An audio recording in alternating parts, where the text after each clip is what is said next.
வணக்கம். இன்னைக்கு நாம நீங்க அனுப்புன ஒரு கோரிக்கைய கொஞ்சம் ஆழமா பார்க்க போறோம்.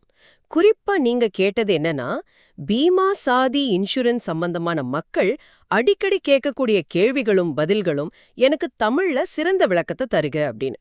ஆனா இன்னைக்கு நாம அந்த இன்சூரன்ஸ் பாலிசியோட விவரங்களை பார்க்க போறதில்ல. ஏன்னா நீங்க கொடுத்தது அத பத்தின விவரங்களை கேட்கிற ஒரு கோரிக்கை. நாம என்ன செய்ய போறோம்னா, இந்த கோரிக்கைக்கு பின்னால என்ன இருக்கு, இதோட முக்கியத்துவம் என்ன, இத பத்தி கொஞ்சம் விரிவாவே பேசலாம். காட்டுது. இன்சூரன்ஸ் மாதிரி நிதி சம்பந்தப்பட்ட விஷயங்கள் இருக்குல்ல, அது சில சமயம் கொஞ்சம் சிக்கலா தெரியும். அத நம்ம தாய்மொழியில தமிழ்ல புரிஞ்சுக்கணும்னு நினைக்கிறது ரொம்ப இயல்பு. இந்த கோரிக்கை தகவலை தெரிஞ்சுக்கிறதுல மொழிக்கு எவ்வளோ பெரிய பங்கு இருக்கு, அப்புறம் இந்த ஃபைனான்ஷியல் லிட்ரஸி, அதாவது நிதி கல்விக்கு தாய்மொழி எவ்வளோ முக்கியம்னு நல்லா சொல்லுது. ஆமா, உங்க கோரிக்கையோட முக்கியமான பாயிண்ட் தமிழில் சிறந்த விளக்கம் அப்படிங்கிறது. இதுல ரெண்டு விஷயம் இருக்கு. ஒன்னு, தகவல் தமிழ்ல வேணும். இன்னொன்னு, அது ஒரு சிறந்த விளக்கமா இருக்கணும். இன்சூரன்ஸ் விதிகள், என்ன கவரேஜ், கிளைம் எப்படி பண்றதுன்னு நிறைய சின்ன சின்ன விஷயங்கள் இருக்கு. இதெல்லாம் தாய்மொழியில தெளிவா புரிஞ்சாதானே ஒருத்தர் கரெக்டான முடிவு எடுக்க முடியும், இல்லையா? கண்டிப்பா. அந்த சிறந்த விளக்கம்ங்கிற வார்த்தையை நாம கவனிக்கணும். ஒருவேளை ஏற்கனவே கொஞ்சம் தகவல்கள் தமிழ்ல கிடைச்சிருக்கலாம். ஆனா அது போதுமானதா இல்லாம, இல்ல தெளிவா இல்லாம, இல்ல நீங்க சொன்ன மாதிரி சிறந்ததா இல்லாம இருந்திருக்கலாம். சிறந்ததுன்னா இங்க என்ன அர்த்தம்? சுன்னா எளிமையா இருந்தா போதுமா, இல்ல ரொம்ப துல்லியமா முழுமையா இருக்கணுமா, இல்ல நடைமுறைக்கு ஏத்த மாதிரி உதாரணங்களோட விளக்கணுமா? இது தகவலோட தரம் பத்தின ஒரு எதிர்பார்ப்பை காட்டுது. அது மட்டும் இல்லாம, நீங்க குறிப்பா அடிக்கடி கேட்கக்கூடிய கேள்விகள், அதாவது FAQs, அப்புறம் அதுக்கான பதில்கள் இந்த வடிவத்துல கேட்டிருக்கீங்க. இதுவும் கொஞ்சம் இன்ட்ரெஸ்டிங்கா இருக்கு. ரொம்ப நீளமா பக்கம் பக்கமா இருக்கிற பாலிசி டாக்குமெண்ட்ஸ் படிக்கிறதுக்கு பதிலா சில குறிப்பிட்ட சந்தேகங்களுக்கு நேரடியா சுருக்கமா பதில் கிடைச்சா போதும்னு நீங்க நினைக்கிறீங்க. இது தகவலை நாம எடுத்துக்கிற விதத்திலே ஒரு மாற்றத்தை காட்டுது. டைமும் சேவ் ஆகும், குழப்பமும் குறையும், இல்லையா? மிக சரியான கவனித்து. ஆமா, இந்த FAQ ஃபார்மேட் தகவலை ஜீரணிக்கிறதுக்கு ஒரு சுலபமான வழி. சிக்கலான விஷயங்களை சின்ன சின்னதா உடைச்சு கேள்வி பதில் மாதிரி கொடுத்தா புரிதல் அதிகமாகும். இது காக்னிட்டிவ் லோடுன்னு சொல்ற அறிவாற்றல் சுமையை குறைக்குது. இன்சூரன்ஸ் மாதிரி கொஞ்சம் டென்ஷனான விஷயங்கள் இது ரொம்ப ஹெல்ப்ஃபுல்லா இருக்கும். மக்களுக்கு அவங்களுக்கு என்ன தேவையோ அதை மட்டும் டக்குன்னு தேடி படிச்சுக்க இது வழி செய்யும். நீளமான விளக்கங்களை படிக்கிற அளவுக்கு பொறுமையோ நேரமோ நிறைய பேருக்கு இருக்கிறதில்ல இப்போ. சரி, இந்த தேவையோட பின்னணியில இருக்கிற பெரிய விஷயத்தை பார்ப்போம். நிதி கல்வி அறிவு, அதாவது ஃபைனான்ஷியல் லிட்ரஸியை பத்தி பேசணும். இன்சூரன்ஸ்ங்கிறது நிதி பாதுகாப்புல ஒரு முக்கியமான விஷயம். ஆனா அதோட பயன்கள் என்ன, ரூல்ஸ் என்னன்னு தெரியலன்னா அது சும்மா ஒரு பேப்பரா தான் இருக்கும். தமிழ்ல தெளிவா விளக்கம் கிடைச்சா அது நிதி கல்வி அறிவை நல்ல மேம்படுத்தும்.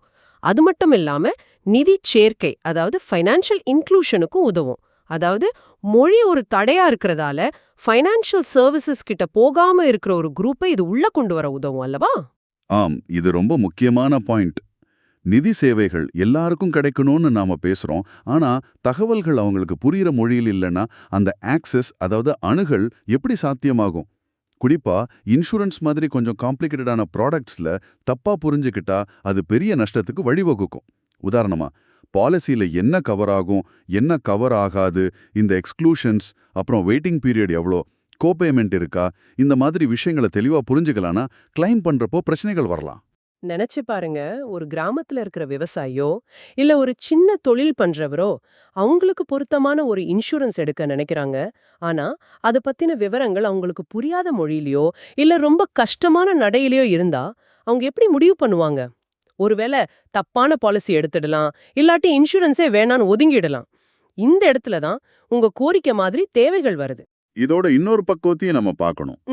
நீங்க பீமா சாத்தி இன்சூரன்ஸ் அப்படின்னு குறிப்பிட்டிருக்கீங்க. இந்த பேர் ஒருவேளை பாதுகாப்போட துணை, இல்ல நம்பிக்கையான நண்பன், இந்த மாதிரி ஒரு அர்த்தத்தை கொடுக்கலாம். இது நம்ம ஊகம்தான். அப்படி ஒரு ஃப்ரெண்ட்லியான பேர் இருந்தாலும் அதோட விவரங்கள் தெளிவா இல்லாட்டி அந்த பேரால எந்த பயனும் இல்லை. இன்சூரன்ஸுங்கிறது நம்பிக்கை அடிப்படையில வேலை செய்யறது. அந்த நம்பிக்கையை உருவாக்கணும்னா வெளிப்படைத்தன்மை வேணும், தெளிவான தகவல் வேணும்.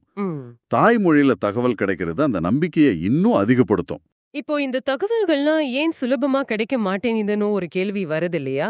ஒருவேளை இன்சூரன்ஸ் கம்பெனிங்க தமிழ்ல போதுமான தகவல்கள குடுக்கறதுல அவ்வளவா கவனம் செலுத்தலையா?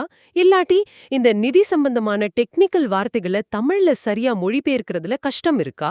உதாரணத்துக்கு deductible, sum assured, no claim bonus இந்த மாதிரி வார்த்தைகளுக்கு ஈடான எல்லாருக்கும் புரியற மாதிரி தமிழ் வார்த்தைகளோ விளக்கங்களோ பரவலா யூஸ் பண்றாங்களா? இது நிறைய காரணங்கள் இருக்கலாம். ஒன்னு, மார்க்கெட்டோட தேவை பத்தின ஒரு விழிப்புணர்வு கம்பெனிங்களுக்கு இல்லாம இருக்கலாம். 2, நல்ல தரமான மொழிபெயர்ப்பு, அப்புறம் அந்த கண்டென்ட் உருவாக்குறதுக்கு முதலீடும் முயற்சியும் தேவைப்படலாம். இந்த ஃபைனான்சியல் டேர்ம்ஸை மொழிபெயர்க்கிறதுங்கிறது சும்மா வார்த்தையை மாத்துறது இல்ல, அது கருத்தை சரியா கொண்டு போய் சேர்க்கணும். சில சமயம் டெக்னிக்கல் வார்த்தைகளுக்கு நேரான தமிழ் வார்த்தைகள் இருந்தாலும் அது பொதுமக்களுக்கு புரியாம போகலாம். அதனால எளிமையான விளக்கங்கள் தான் பெஸ்டா இருக்கும்.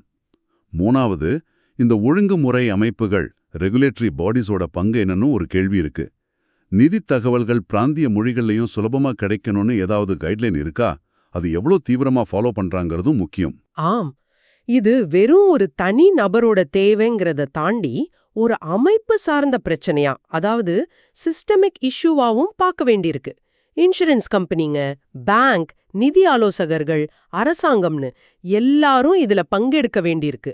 தகவல்களை ஜனநாயகப்படுத்தணும், அதாவது எல்லாருக்கும் புரியற மாதிரி கொண்டு சேர்க்கறது, அது எல்லாருடைய பொறுப்பு. உங்க கோரிக்கை அந்த பெரிய பொறுப்பை நோக்கி எழுப்புன ஒரு குரல் மாதிரியும் தெரியுது. ஆம், தகவல்களை பரவலாக்குறதுல இருக்கிற சவால்களை இது காட்டுது.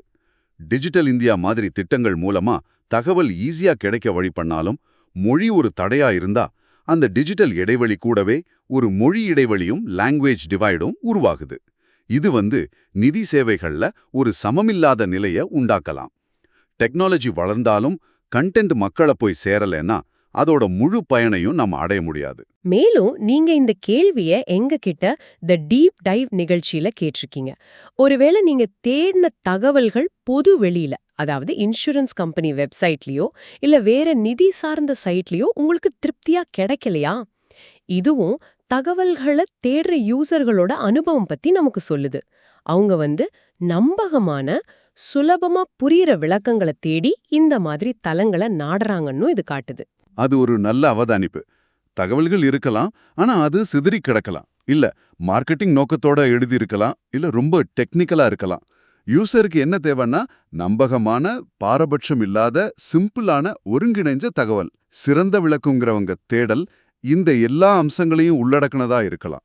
ஆமா, இந்த பீனசாதி இன்சூரன்ஸ்ன்றது ஒரு குறிப்பிட்ட திட்டமா இருக்கலாம்.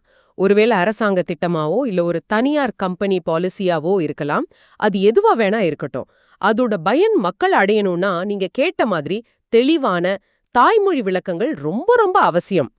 இது சும்மா வசதி சம்பந்தப்பட்ட விஷயம் இல்ல, இது ஒரு அடிப்படை உரிமை சம்பந்தப்பட்ட விஷயமாவும் பார்க்கணும். அதாவது தங்களை பாதிக்கிற நிதி முடிவுகள் பத்தின தகவல்களை புரிஞ்சுக்கிற உரிமை. இந்த கோரிக்கையோட இம்பாக்ட் பத்தி யோசிச்சு பாருங்க. உங்களுக்கு இந்த தகவல் கிடைச்சா நீங்க ஒரு நல்ல ஃபைனான்ஷியல் டிசிஷன் எடுக்க முடியும். ஒருவேளை இது உங்களை ஒரு எதிர்பாராத மெடிக்கல் செலவுல இருந்து காப்பாத்தலாம், இல்ல உங்க குடும்பத்துக்கு ஒரு நிதி பாதுகாப்பு கொடுக்கலாம். இதே மாதிரி தகவல்கள் நிறைய பேருக்கு கிடைச்சா அது சமுதாய அளவுல ஒரு பெரிய பாசிட்டிவ் தாக்கத்தை ஏற்படுத்தும். நிதி அசுரக்ஷிதா, அதாவது ஃபைனான்ஷியல் வல்னரபிலிட்டி குறையும். ஆஹா, இன்னைக்கு நாம உங்க கோரிக்கைய கொஞ்சம் விரிவாவே பார்த்திருக்கோம். இதுல நிறைய விஷயங்கள் நமக்கு தெரிஞ்சிருக்கு. பீமா செய்தி இன்சூரன்ஸ் பத்தின FAQs தமிழ்ல வேணுங்கிற நேரடி தேவையை தாண்டி தாய்மொழியில நிதி தகவல்களை தெரிஞ்சுக்கிறதோட முக்கியத்துவம், FAQ வடிவத்தோட பயன், சிறந்த விளக்கம்னா என்ன, தகவல்கள் கிடைக்கிறதுல என்ன சவால்கள் இருக்கு, நிறுவனங்களோட பொறுப்பு, ஃபினான்ஷியல் இன்க்ளூஷனுக்கும் மொழிக்கும் என்ன தொடர்புன்னு பல கோணங்கள்ல நாம இந்த பார்த்திருக்கோம். ஆமா, இது நம்ம எல்லாரையும் யோசிக்க வைக்கிற ஒரு விஷயம். நாம தினமும் யூஸ் பண்ற மொழி நம்மளோட நிதி முடிவுகளையும் நிதி ஆரோக்கியத்தையும் எவ்வளோ ஆழமா பாதிக்குது. சிக்கலான நிதி தகவல்களை எல்லாருக்கும் புரியிற மொழியில எளிமையான வடிவத்துல கொண்டு சேர்க்கிறது எவ்வளோ முக்கியம். உங்க தேடல் இந்த முக்கியமான கேள்விகளை முன்னால கொண்டு நிறுத்துது. நீங்க தேடுற அந்த சிறந்த விளக்கம் உங்களுக்கு சீக்கிரமா கிடைக்கட்டும். அது உங்கள மாதிரி நிறைய பேருக்கு பயந்தர்ற ஒரு முயற்சியா அமையும்னு நம்புறேன். நீங்க தொடர்ந்து யோசிக்க வேண்டிய ஒரு கேள்வி தான், நிதி திட்டமிடல்ல தகவலோட தரமும், அதை நாம அணுகிற மொழியும், நம்ம தன்னம்பிக்கையையும் முடிவெடுக்கிற திறனையும் எப்படி பாதிக்குது?